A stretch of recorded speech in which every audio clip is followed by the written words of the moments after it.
topic is about flexible learning for an inclusive future. I think it's become a thing even beyond the special education side. I see flexible learning even with the normal classes going on. And our moderator this evening is my sister Acen, Kevin, is it Daniela from Uganda, not too far from where I am. I'll be in Uganda in the next 2 weeks. I hope I'll be able, I should get time to see you. She's the founder and executive director of Itinga Charity Education Foundation. She's also an actress and a filmmaker, and her work focuses on creating social awareness. This year, she was recognized as an MTN Changemaker Grant winner, and she participated in the Aspire Leadership Fellowship in Education. And she's here to introduce our speaker, Amy. We've interacted a lot, a special needs consultant, and you really impressed me on what you do with the special needs kids. Over to you, Acen. Thank you. Yeah, thank you so much. Good evening from Uganda, good afternoon, and good morning from wherever part of the world you're watching us from. For the sake of visual description, I am wearing an African earring and I've got the African Afro hair with a very unique t-shirt that has unique features. It has a map of Uganda in the middle. The badge of St. Mary's Goretti Secondary School, which is an inclusive school in Uganda. And then on the left, there's a logo of Itinga Charity Education Foundation in partnership with Mara Uganda Education Fund. My name is Kevin Daniela Acen. I'm the founder and executive director at Itinga Charity Education Foundation, HISEF, a non-profit organization providing inclusive education to children and students with and without disability in Uganda. In partnership with the Mara Uganda Education Fund, we have built St. Mary's Goretti, an inclusive secondary school in northern Uganda. As a disability inclusion and inclusive education advocate, it's an honor to moderate this section on flexible learning for an inclusive future at the Global Inclusive Education Summit organized by Rotary Club of World Disability Advocacy. Joining me today, our speaker is Amy Bodkin. She's a special need consultant. She's an author. She's a public speaker. So let's join Anne to welcome Amy. But before that, I would like to introduce our section. We are not going to have a PowerPoint presentation. It's going to be very interactive. So I would like to tell all of you out there that you can write your comment on the Q&A, and you can as well ask questions there. As we continue, it's going to be a very interactive section. Amy, you are most welcome to introduce yourself and to dive directly into our topic today by explaining what inclusive homeschooling and hybrid education mod are, and why is it a crucial topic for discussion at this inclusive education summit. Thank you. You're welcome, Amy. Thank you. So my name is Amy Bodkin. For visual description, I am wearing a blue patterned headscarf. I have earrings and glasses, and I have very pale skin and a blue shirt on. I am autistic, ADHD, dyslexic. I have a connective tissue disease. I have personally experienced a lot of the things that a lot of our kiddos experience, whether it's coming at it more medically or learning or whatever. And I was a school psychologist. I specialized in neuropsychology. And I have worked in the United States in public schools, with private schools, and with homeschool students. So I've gotten to see a broad range of what's out there. Today, I work as a consultant worldwide with families, helping them figure out how can we help our children thrive. One of the things that we've been talking about in this session or this whole summit is these shortcomings that we have with inclusive education, because we've done a lot, but there's still a lot of work left to be done. And Yes. Unfortunately, systems take time to change. And if you have children right now, you do not have 30 years to wait for it to change, because your children are children right now. Yeah. And they will be grown up by the time we finally get around to some of this change, depending on how long it takes. And especially given that we know that 90% of children with disabilities in developing countries receive no education whatsoever. We need to consider all of our options to get the most education we can to the most kids possible. It is not to say that public schools, private schools, any kind of schools is not good, but we need all of our options available so that we can possibly provide educational opportunities for these children who are going unserved, and also improve educational outcomes for kids who maybe they're getting an education, but hey, could we do it better? Or could we have a better fit for that particular child? Homeschooling is basically when you school at home. Typically, more traditionally, a parent does the homeschooling, but you can also see online situations where you have a teacher online and you school from a computer. You could also have a group of people that you school with that's not in a school building and it's a small community. Hybrid schooling is basically saying, well, what if we did school part-time and we homeschooled part-time, or we did virtual part-time and in-person part-time? So we're talking basically about creating alternative options.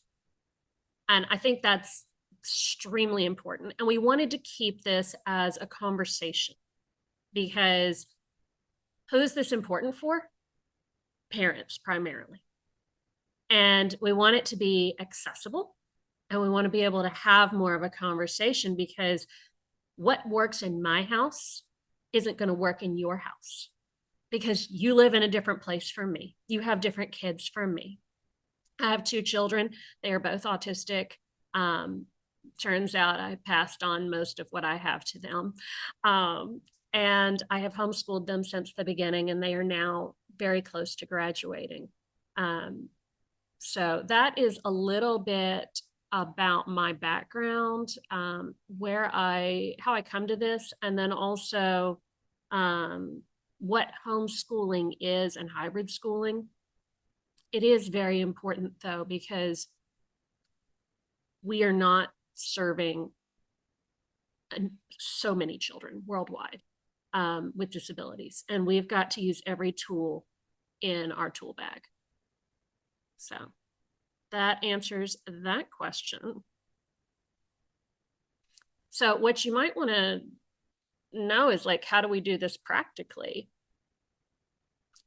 So I will tell you a little bit about what it looks like in my house. I live in the United States, so my setup's going to be very different from a lot of other people. In my house, we use a lot of books we can get from our public library or free online. Audiobooks, you can get a lot of those free online too. And we will sit around and read books together and talk about what we read, which is basically how we learn as adults. Like, we learn as adults by reading, by watching videos, by talking, by doing, by building relationships with other people. And so we can do education in a home setting in the same way that we educate ourselves as adults. And it is something that in the United States, that's extremely accessible, because I have access to a library. I have access to audiobooks. That's not going to be the same for everybody in every part of the world. Right, Kevin, Daniela? Absolutely. Different where you are. Yes, yes. Mm-hmm. And we were talking when we were preparing for this about how, in Africa, you have a very strong tradition of oral storytelling. And that is something that is important to capitalize on, because that is oral language skills. That's oral expression. And learning to tell stories, participating in storytelling, hearing somebody else's storytelling, that's comprehension. It's also that oral language development. It's organizing our ideas and putting them out there. It comes before written expression skills. And so that's something that, that might be something you have access to. Maybe you have a storyteller in your community who you can go and hear stories from, who can teach you to be a storyteller, perhaps. A lot of times with handwriting, even with my children, like I will bring in a box of sand and have them write in the sand because it is easier on those developing fine motor skills. And we were talking in preparation for this, that one thing you can do is draw in the dirt. Like everybody's got dirt somewhere. And that is great for fine motor development because it's strengthening the muscles in that hand. It's providing a multi-sensory input because you're feeling how it feels in the dirt to make those letters or sand, whatever you happen to have. There are a lot of different ways this can look. Another thing we talked about was that it's important to think about what you have. Because if we've got 90% of kids in developing countries with disabilities not getting an education, our goal is to improve that. Does that mean we have to be able to replicate a special education classroom from the United States or the UK in Uganda? No. What we want to do is we want to take where we're at and we want to take some steps forward. We want to get them more education than they have right now. Okay. So we want to do that we can do that in a lot of different ways, depending on what you have available. You may have people in your community who have a skill that they can teach your child. I think it's so important to be part of your community and make connections, make relationships. I don't teach every single thing that my children learn. I make connections with other people who can help support me in that. Maybe we do some trade or some barter. I think that's really, really important to think about. What do we have available to us? And how can we take that one step forward? Okay, maybe we're getting no education. Can we improve that a little bit? Or maybe we are going to school, but it's not serving our needs. Can we supplement some at home? Could we do a hybrid situation if school is too overwhelming for a child? Because some children get sensory overload just from all of the people and the noise. So I think those are some really good starting points as far as thinking about how that can look. Mm-hmm. Thank you, Himi. You have hit a very good point. When you were talking, I reflected back in my childhood growing up. The important point you say that according to your location or context, where you are located, yes, you can use whatever you have for accessible learning. I remember growing up, starting primary school, I didn't have access to books, but for us in our school, what we did was write on the ground. That is how I learned how to write 1 to 10, A to Z, writing on the ground. And then we progressed to book where you would cut into pieces and then write. So we used whatever it was there in our means. I didn't have access to toy or any plaything that you could buy from the supermarkets, but we would make our own toys. So yeah, saying yes, that exactly. from, and that's a from skill. wherever you are, you can really, you can still have a flexible education mode and a practical one as Yes, that. and that's So play. talking of Is this, play is the child's work. Like that is how we learn. We learn through play. Even as adults, play is still very important. It helps us keep from getting too stressed out.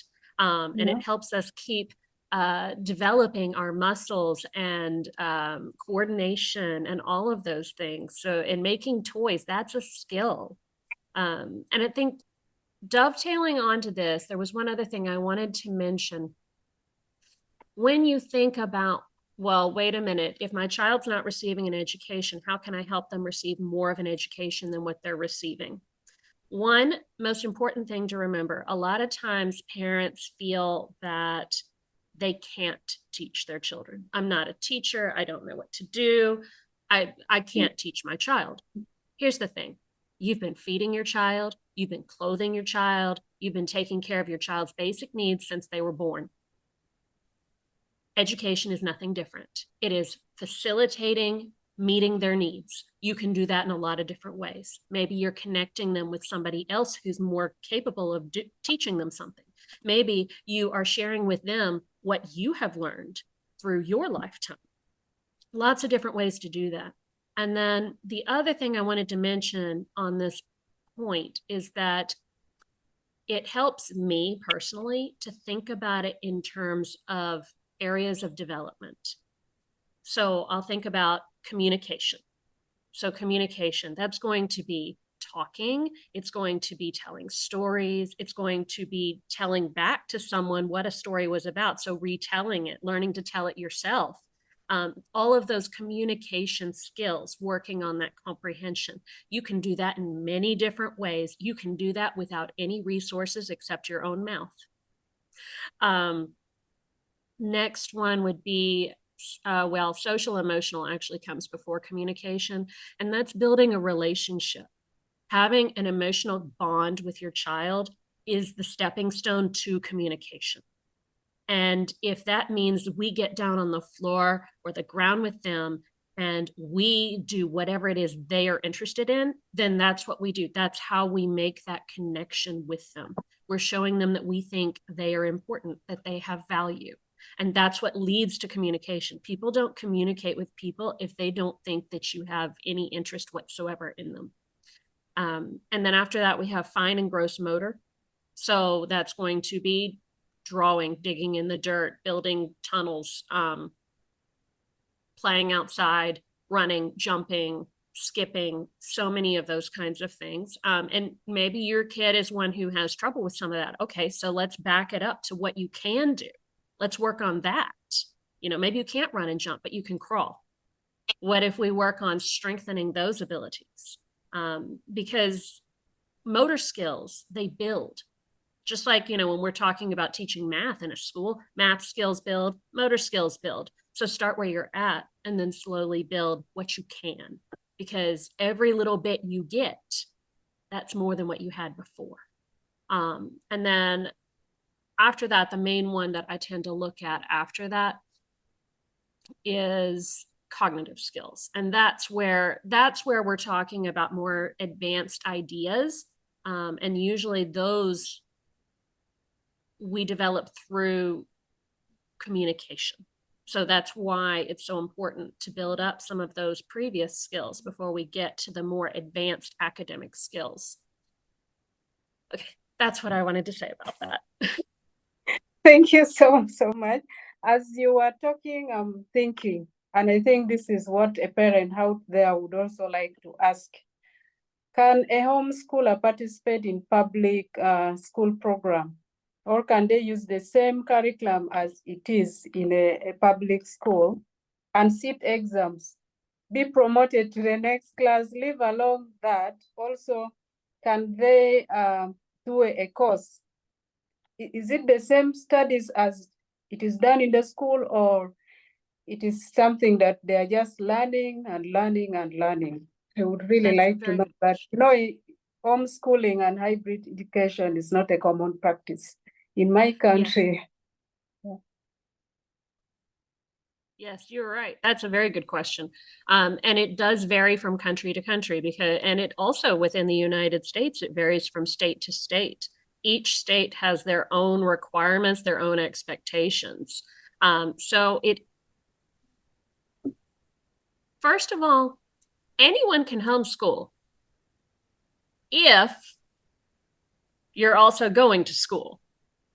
Because, like, for instance, in Germany, you cannot homeschool. It is against the law. Like, there's pretty much nobody who's allowed to homeschool. But if your child is attending school and then you supplement their education at home, then yes, you can homeschool, because you are doing that in addition to meeting the government's requirements. So there is that. There are many different places in the world, though, that do allow homeschooling. I think it's something that we should encourage more, because it puts power in the hands of parents to make a difference for their child when we don't have infrastructure that is necessarily capable of meeting every child's needs. So depending on your government, where I live, I do not have to follow the exact same curriculum that our public schools follow. I choose to follow it somewhat, but I do not have to. And then I am responsible for giving my children their diploma, and then they will sit exams to go to college. So they will still be able to sit those exams because I have prepared them to be able to take those exams.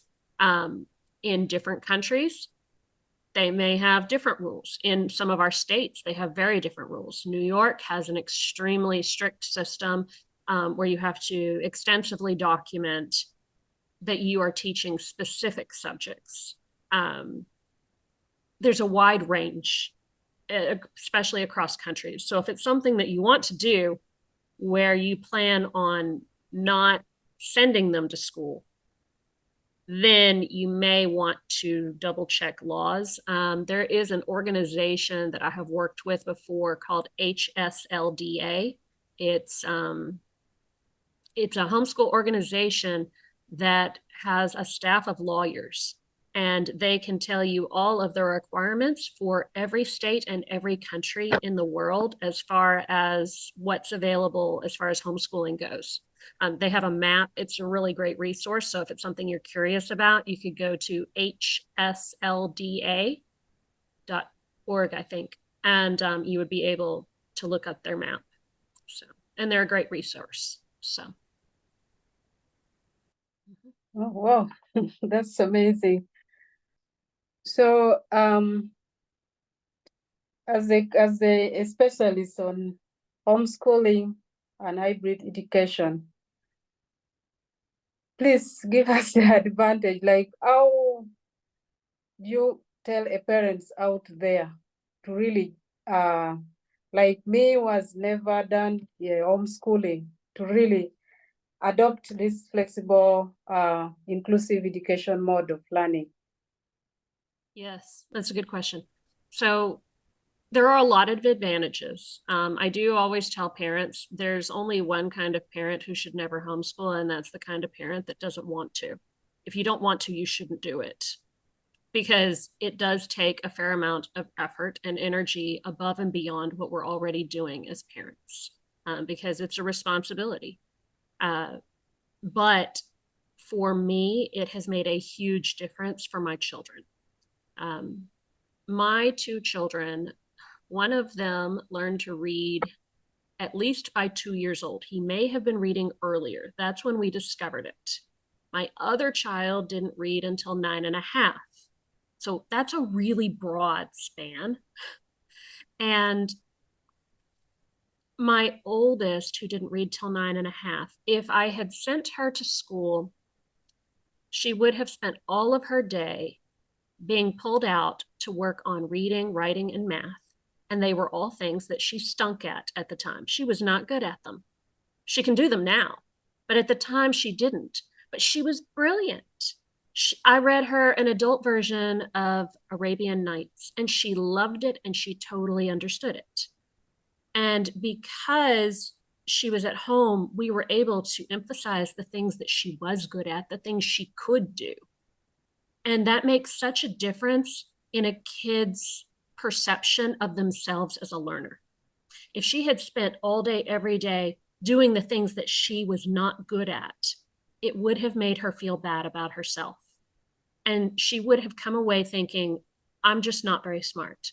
I'm not a learner. I know that because I've known a ton of other kids who've come away feeling the same way.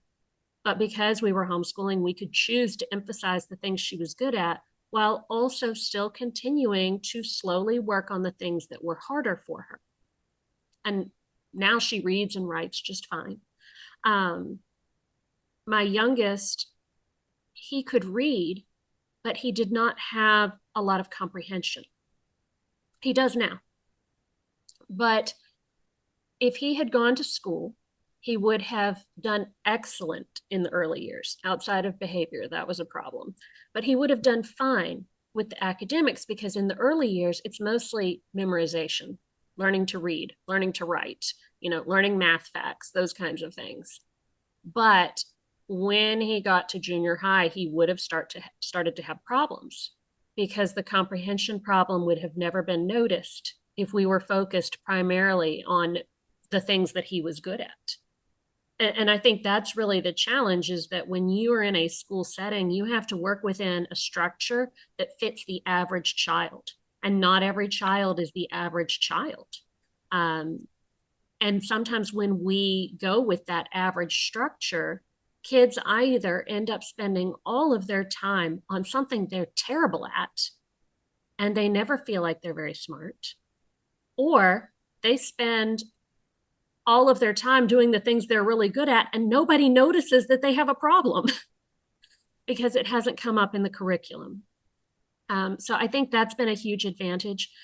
We did try to send my daughter to a preschool when she was little. She went to a little Montessori preschool, and she loved it. But every time I would go pick her up from school, she would be catatonic.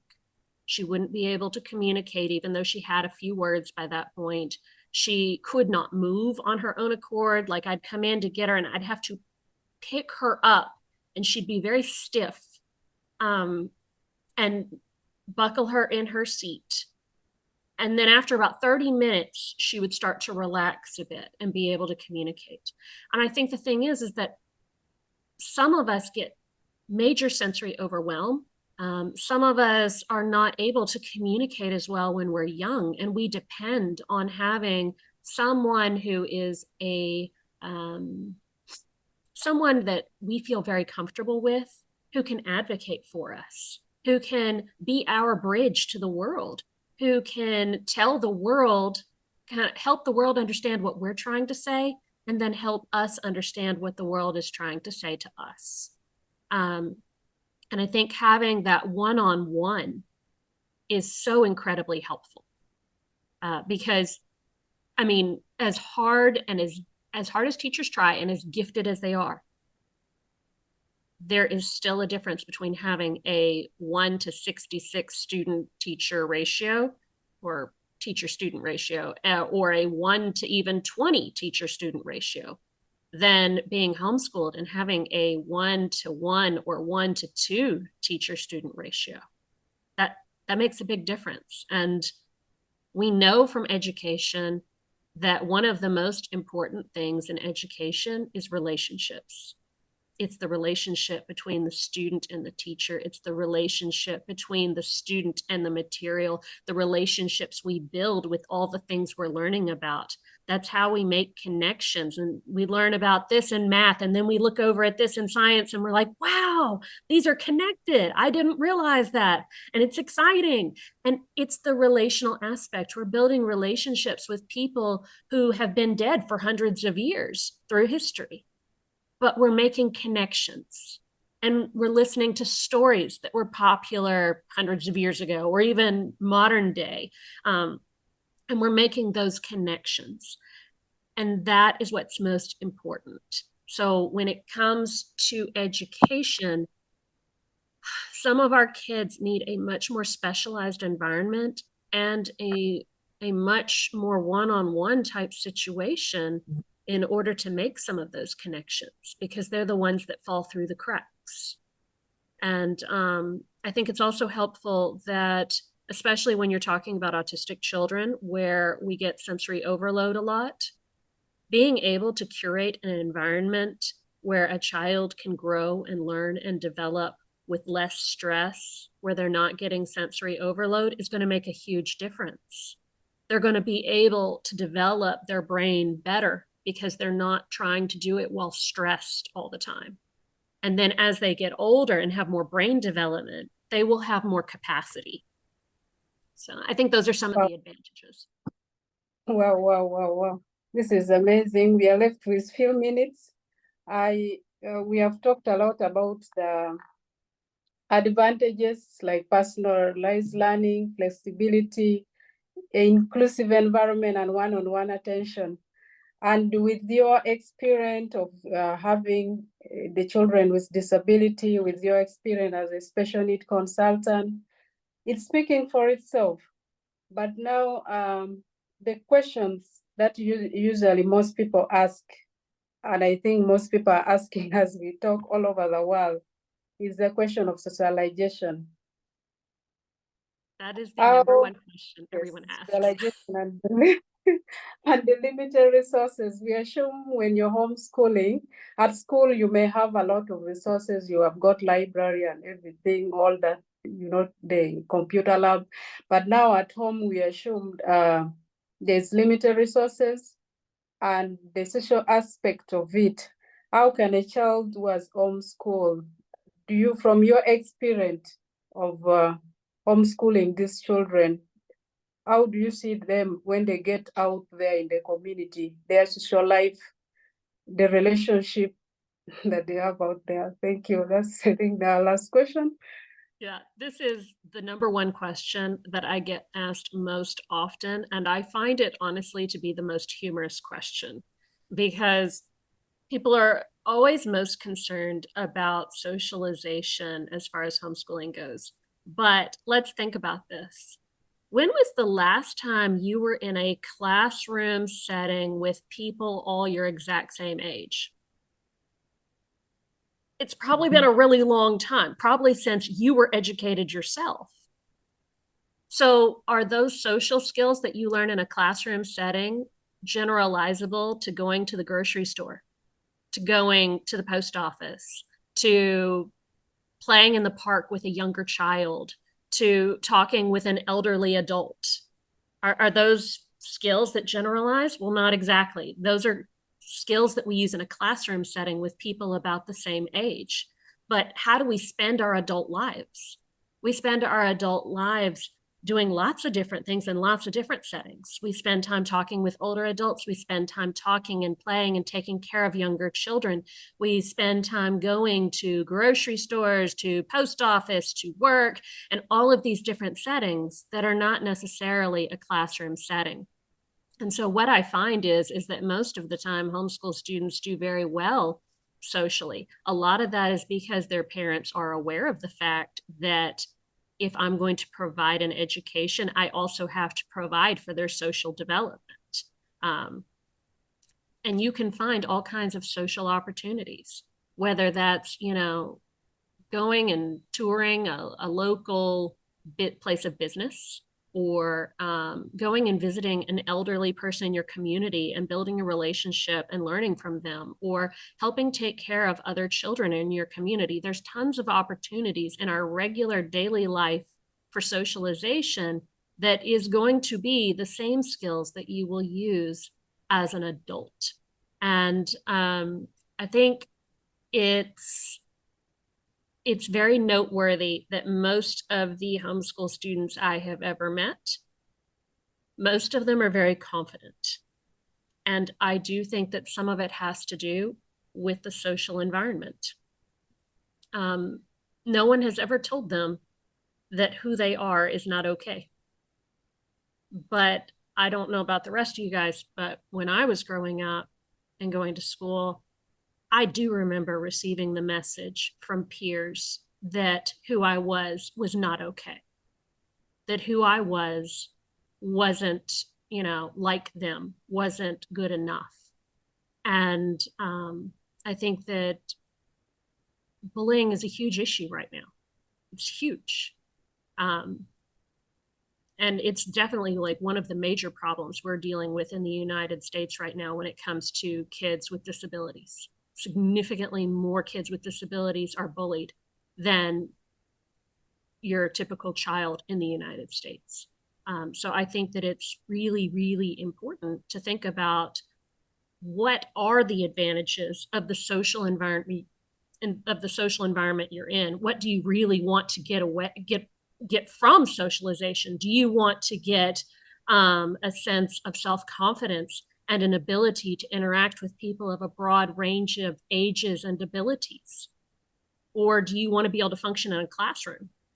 Those are two completely different skill sets. And with my own children, they haven't been in a lot of classroom settings, but they have been in a few. And so they are now, as almost graduated students, learning, okay, so this is the structure of how this works. I know how to learn. I know how to communicate with other people. I've just got to learn the structure. That's it. So I think emphasizing the development of self-confidence, seeing yourself as a learner, knowing that, yes, I can learn and I am smart, that I can build relationships with people of a broad range of ages and abilities. Those are the important skills. And they're the ones we don't talk about enough because they're the soft skills. So yeah, I see parents play a lot of roles in making the Don't child. they though? We play lots of roles. In making a child who is homeschooling to live a social life, you know. And yes, that is what we are talking about in this, the inclusive education mode, the flexibility. Because if you have your child with disability and you're not having maybe an inclusive school around, or school that may not have bullying, so it is better, we have to use, in inclusive education, we have to use varieties of ways, very different ways where we feel we are in the inclusive environment. So parents, I've seen also, even still at school, you still find some children, depending on families that you're coming from. That's why I'm saying parents plays a lot of roles in this, in the social life of a child. When they come from homes where they are not really feeling so good, like parents don't make them feel, so you find that they are still not social at school. They are thinking about their problems, they're very quiet, you know, but a child who is coming from a happy family, from a social family where he's taken out, they compliment him, they tell you, yes, you're good enough, you can do it, you're beautiful. You find that child also walk with confidence among the peers at school, whether home or, so yes. Thank you for sharing your experience with that. Yeah, we still have time left. And yes, let's continue.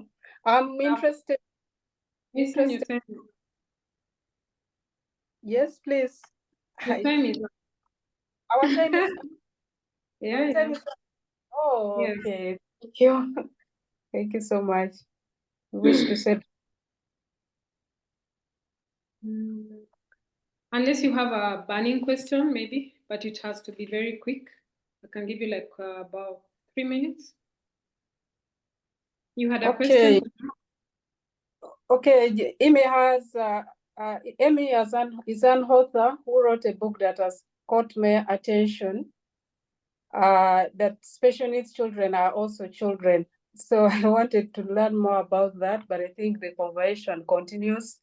And yes, this does not end here. We have to advocate while taking action on the inclusive education to achieve the inclusive future. Thank you so much. Thank you so much. Thank you, Amy. Thank you, Acen. Really, really great conversation. And I would like to add, you know, if anyone has further questions, all you have to do is Google my name. You'll find me. I'm always happy. Yeah, just Amy Bodkin and you'll find her there. It's the first one that comes up on Google. So take advantage if you have questions that you really want to address, especially when it comes to the flexible learning model. Our reminder is that not every child is the average child, you know. And so we all have a responsibility to look out for the non-average child. We have a lot of work to do. As much as we keep saying a lot of work has been done in the developed countries, but not really, because systems take a very long time to change. I also went to those schools that had were like 54 in a class with one teacher. As far as I was concerned, that was okay, and because my siblings went to a school that they were about 80 to 100 kids in one class with one teacher. And I now see it glaringly, the outcome of that.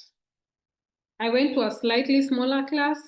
I would say my education was slightly better.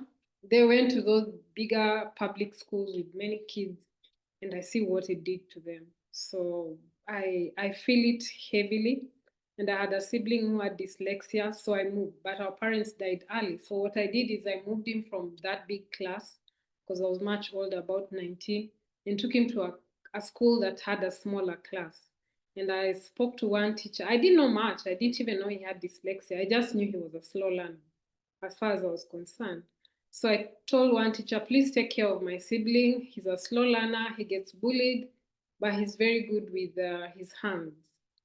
And we used to have what we were calling arts and crafts classes. So the guy finished his primary education, finished his secondary education, and he was always last in class. And we got used to it. And I lived with him when he was doing his secondary education. Then he would ask me, will I really make it in life? I said, yeah, you'll be fine. So when he finished his high school education, I asked him, what do you want to do? He said, oh, I'd love to study mechanical or electrical engineering, but I'm not sure if I can even sit through class and understand and pass. I said, you just give it a shot. He did, of course, barely passed, but he was so good with his hands. Right now, and then I helped him get a job in the engineering space, because I was doing telecom engineering logistics then. And the guy ended up becoming a very good telecom engineer. I had, oh, he's in Angola doing stuff. He's here doing stuff. But now, in fast forward, after joining Rotary and knowing about persons with disability, I realized this guy just had dyslexia and we didn't know about it. He suffered, but luckily I gave him a bit of attention unknowingly. Here I am. I can tell his story and just really encourage other people to pay attention to their children, because we grew up in a system where getting high grades or average grades was the way to a better future. We were not encouraged to pursue the things we really liked or enjoyed. Yeah. So thank you so much, Amy, for that enlightenment. Really appreciate your time. Thank you, Acen, for moderating the session. Let's take this conversation offline as we invite the next panelist.